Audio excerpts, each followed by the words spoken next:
This is Gang Green Blitz with your host, Joe Mauceri. Well, the good vibes for the Jets went right out the window as they lost to the Miami Dolphins at MetLife Stadium. And the coach said the team was unprepared, and that's on him. That's exactly what you want to hear from your head coach this time of year.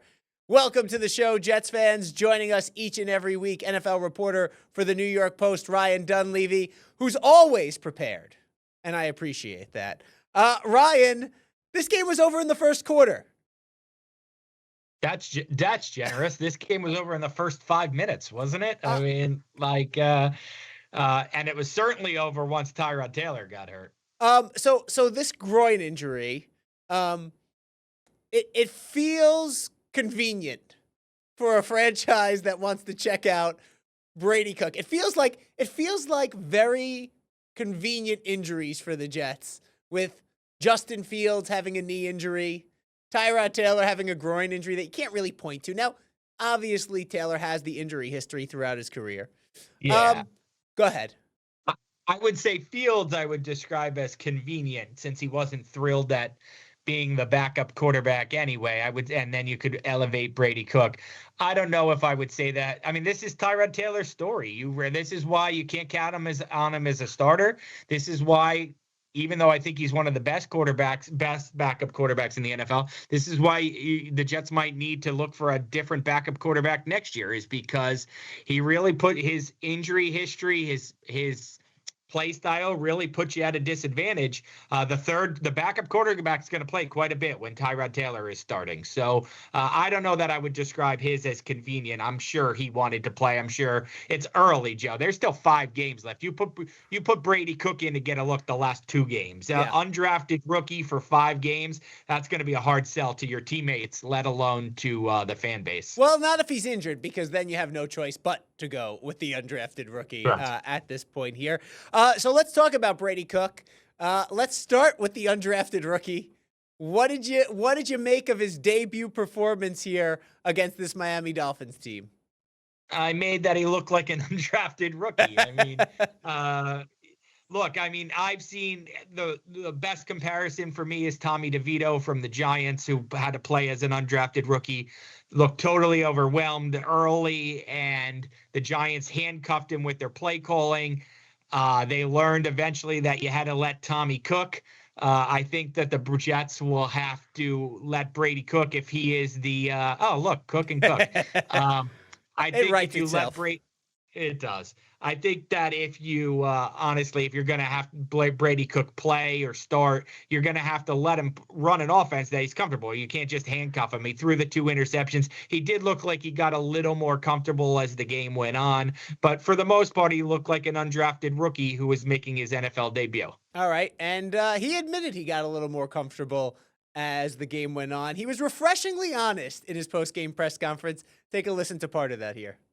Yeah, definitely a challenge, but a great challenge. One that comes with the job of being the backup quarterback. I felt ready to play today, and obviously didn't do enough to, get a win. Did you start to feel more comfortable as the game went on a little bit? Absolutely. Coming in at half, talking it over, just taking a deep breath. And then coming back out there, I definitely did. And I think you definitely saw flashes there in the fourth quarter of us moving the ball. So we need more of it. Yeah. When I was watching that yesterday, it came off to me as he seems so happy. He seems so happy. Like, that's how I would feel if I ever got the opportunity to play any professional sport and was out there. I'd be like, I'm just so happy to be here right now. Go ahead. There's a naivete to it. Yeah. And also, I'm playing with house money. My expectations are different. Like, it's just, I compare it to, say, what we've seen across town, across the locker room with Jackson Dart, right? Like he's not there just to be there and get better. He is there to win and is miserable when he does those post-game press conferences after losses. Brady Cook seems so happy to be up there. I can't recall any other quarterback after a loss being as lighthearted as he was up there. Yeah, well, he also got, I mean, what did he come in? Was it 21-0 when he came in the game? So the loss isn't, I mean, he was in an impossible situation. Of course. So He might feel a little differently next week if he starts and, he feels like he's the reason they lost the game. In his heart of hearts, he knows there was nothing he was doing to save that game yesterday. All right. So the defense didn't really do anything to save that game either. It changed when Devon Achane went out of that game. But by then it was too late. Why do you think the Jets came out so flat in this one? Is it simply, the fact that they were feeling too good because they won 3 out of their last 5? This is a crazy thing to say about a 3-10 team or whatever, but yeah, I think that's possible. I think that's very possible. Like they felt like they had some things figured out, and they could have beat the Dolphins the last time, and they're got the quarterback situation settled, and I think it's very possible they took their eye off the ball. And when you're a bad team and you take the eye off the ball, they get annihilated. And the Dolphins are actually not a bad team. They got off to a miserable start, but I think they've won 5 of their last 6, and they can really run the ball. And I think everybody was kind of on the outside was sleeping on like, oh, Dolphins, cold weather, Tua, they're going to come here and struggle. And no, they showed they can actually be the more physical team, which I think probably caught the Jets off guard. Which was absolutely ridiculous to me. And I'm so glad you brought that up, because the Dolphins were the more physical team in this one. Yeah. And this is and you think of them as finesse. Thank you. And that's what Mike McDaniel says the Jets are supposed to be. I mean, Aaron Glenn wants to go out there and impose his will on the other team. How negative is this for Glenn when we were just talking about the last couple of weeks of, okay, these wins are important, or we want to see, the wins might not be important, but we want to see guys buying in, right? Like the fact that you go out there and get smacked in the mouth by a team that is supposed to be a finesse team in the NFL, when your identity, if you have one at all, or you say you want your identity to be a physical football team, you have another coach over there on the hot seat in Mike McDaniel, who it seems like his guys are playing for, and maybe they're figuring out some things after a lot of changes in the offseason. I feel like this loss for what Aaron Glenn is trying to build might be the most devastating loss of the season. I don't know if it's the most, but it's certainly more than the Ravens loss or some ho-hum loss. They've had some just devastating. I mean, that Steelers loss in week 1 was a devastating. It set the whole thing on on the wrong plane. And they had a game, was it the Panthers, where they were totally inept in the game, like they couldn't even complete a pass. But yes, I understand the point, Joe, is like for who they want to be, this sounded an alarm that if you took your foot off the gas, if you took your eye off the ball, whatever it was, you got beat at your own game by a team that it's not their game. They came in and beat you at your own game. I think that is something that should catch Aaron Glenn's attention. And as he watches the tape, he should look for people who were not prepared and make sure that he sends them a message. This is a accountability week for the Jets. Yeah. Well, believe it or not, the Jets actually had a chance to still make the playoffs going into yesterday. That's not the case anymore. However slim it might have been. Well, they weren't mathematically eliminated. Let's say that. All right. I'd like to meet that mathematician. Yes. There was actually, I have to say this, I saw on social media before the week started, somebody went into the scenario that would have needed to play out in order for the Jets. You saw that? Yeah, I did. I saw that. It was fantastic. It was 700 steps long. Yeah, I saw yes, it. Yeah. And even if all that happens on the last day, they still need this to happen. It was like it boiled down to they need the Patriots to lose to whoever the worst team, the Patriots to lose to the Saints or whatever. It was like they need that to happen 25 times. Yes. All these great teams need to lose to all these bad teams with no exception. Yeah. So that clearly didn't happen. So close. Yes. So the Jets will miss the playoffs for the 15th straight season, the longest playoff drought in all of the 4 major sports here in North America. And Jermaine Johnson, well, he's not too happy about it. Here's what he had to say after the game. Yeah, nobody likes losing. And, I'm very, I love the Jets. And, I want to do everything in my power to change this thing around, and it's just same step backwards. So we gotta dig deep, and we gotta figure out how to do this thing. Just your thoughts on it. It's 15 years running now, the longest streak. Get better. That's it. That's how I process it. That's the only thing that we can do is improve and get better. Because before you can start to consistently win, I've said this a number of times, you have to improve. You have to improve in all areas. And that's including us as coaches. We all have to improve. So I look at 15 years of futility, and I think about Jermaine Johnson saying that he loves the Jets. I don't know if Woody Johnson loves the Jets right now. I've heard players come in before. We've all heard them, right? We've heard players, we've heard coaches. C.J. Mosley, Aaron Glenn said at the beginning of the year, we're not going to be the same old Jets. I don't even know what that means. Where do the Jets go from here? Like, stacking wins, making playoffs, it just seems so far away. And in a league where they're in a division with the Patriots, who had a worse record than them last year. Yeah. And now have seemingly turned it around. Like, there's no foundation. And every time it feels like there's a foundational piece, it feels like it's built on quicksand. Yeah. No, I mean, where they go is they have to hope Aaron Glenn is the right coach. They have to hope that they got that right. And then they go to the Saturday night Big Ten game and draft Fernando Mendoza. Like, that's where they go. And they just hope look, Drake May and Mike Vrabel is now set up to be this great 10-year quarterback combination that, like, how could the Jets possibly catch them? Well, if Fernando Mendoza and Aaron Glenn are that combination, then they're going to catch them. And if they're not, which more than likely it won't be, because not just with the Jets, but around the league, more than likely it doesn't happen to me. Like, the Giants have Jackson Dart. They have half of it. Brian Daboll wasn't the guy. You need both parts of it. So you look at Caleb Williams, Ben Johnson, like, that's a quick turnaround. So it can happen. It just never happens for the Jets. It only needs to happen. It only needs to happen once. There is some optimism that Mendoza can be a franchise quarterback. The problem is the Jets are, I think, slotted 7th right now, and the Cardinals, the Browns, the Raiders, and the Cardinals, the Browns, the Raiders, and somebody else who's escaping me right now are all in the quarterback market. So only one team is going to get Fernando Mendoza. Yeah. And if the Jets' plan is to talk Derek Carr out of retirement or something, like I saw floated around on the internet, then that's built on quicksand, to use your term. All right, we got to take a quick break here. When we come back, we're going to talk more about Mendoza, talk about the Jets draft position, and talk about if it's possible to keep the special teams out on the field and go fake punt for like 50 plays a game, because that might be the only recipe for success. We'll get into it all when the Gang Green Blitz returns. Stay with us. Welcome back to Gang Green Blitz.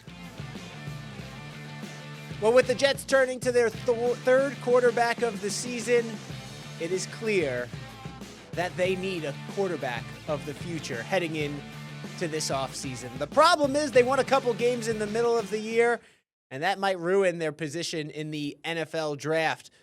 Ryan Dunleavy brought up the name everybody is talking about in the first half of our show. Let's bring him back in here. Ryan, everybody's talking about Fernando Mendoza. What have you seen? First of all, how much have you gotten to watch of Mendoza, if any, so far this season? Well, I watched the full game Saturday, and I've probably seen bits and pieces of 3 or 4 other games. And I've spent, whether it's for the Giants or Jets, I've spent a month and a half calling people about him. So I feel like I'm well versed on his game. All right. So not a strong quarterback class overall is the general consensus. Not a strong draft overall. But what is there to like about Mendoza? What are you hearing from all those people you've been calling? Smart with the ball in his hands, good decision maker, not going to wow you with any of his physical traits, but kind of guy who will be a winning player on a winning team. So people like him, people like his attitude, his approach. I know he got, people poked fun at his post-game interview the other night, but There's some, would that play in New York or whatever, that kind of relentless optimism or whatever? I mean, that's what happened to Russell Wilson, right? So, Yeah. but no, I think that his game is very well suited for playing winning football in the NFL. Like, I don't think he's going to be boom or bust. I think the word I'm looking for, Joe, is he's a high floor prospect. That's how he's Okay. been described with me. He's not going to Zach Wilson bottom out. You're not going to embarrass yourself by picking Fernando Mendoza. All right. When you look at, I mean, the track record here, I feel like Bill Parcells had like a list of things that he looked for in the quarterback. And it was a winning percentage. It was a touchdown to interception ratio. I'm sure he would have updated it for where we are in 2025. But one of the things he looked at was based around experience. Has he done this enough for you to have that confidence that he can do it at the next level? I mean, one of the things scouts mentioned to me is that he took a program. Now, look, Indiana's different than it was 5 years ago, right? Mark Cuban's funneling millions of dollars into this, or Cignetti, but this still isn't a team of, 5-star recruits. And he has changed the culture. He has changed what people expect out of Indiana. So yes, I do think he's done it enough in terms of, he didn't play at, Alabama or Ohio State, or he was at Cal, which hasn't been good since Aaron Rodgers left. Right. And he's been at Indiana, which hasn't been good since the 60s, and he's helped make those two programs winners, not just with his play, but with his attitude. I mean, there was a couple throws he made, layered throws. That's another word that gets thrown around by scouts to me a lot. He knows how to layer the ball. He doesn't zip in a fastball through somebody. He knows how to throw the ball with layers and touch and anticipatory throws. He throws the ball where you're going to be, not where you are. So I think there's a smartness to his game that I say, yes, he can. Yes, he's done it enough to show me. And again, part of it is it's not a strong quarterback class. Right. It's a one top 10 pick quarterback class to me. And the top other players are all guys who are going to get knocked down by positional value thinkers in the NFL. Like, there's not a great offensive tackle or a great edge rusher. It's like, do you want this inside linebacker, this safety, and this running back, who might all be annual all pros, but those three positions the NFL kind of treats like they don't matter. Okay. Now, the Jets have the 7th pick currently in the draft. You mentioned a bunch of the teams before them that need a quarterback. We know about value of picks now. It's well documented what you have to give to move up. Is it worth maybe moving a ton of the picks that you just picked up to go and get him, or are Jet fans going to have to be patient another year?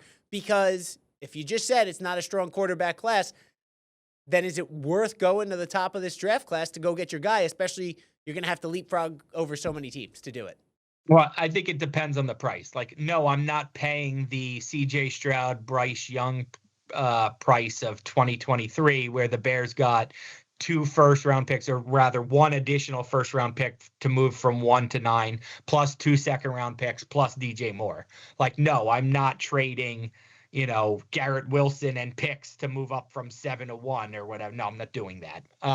But yes, if we're talking about 1 additional first-round pick and a third-round pick or something to go from 5 to 3 or something, whatever it is, then yes, I would do that. I would take my shot on Fernando Mendoza, because you don't know. Because what are you going to do? You're not going to go into next year with Brady Cook and try to lose. So you're going to what? You're going to sign some other free agent. You're going to sign, I don't know who's a free agent right now, but you're going to sign. Of the quarterback draft class, it is bleak. It is bleak right now.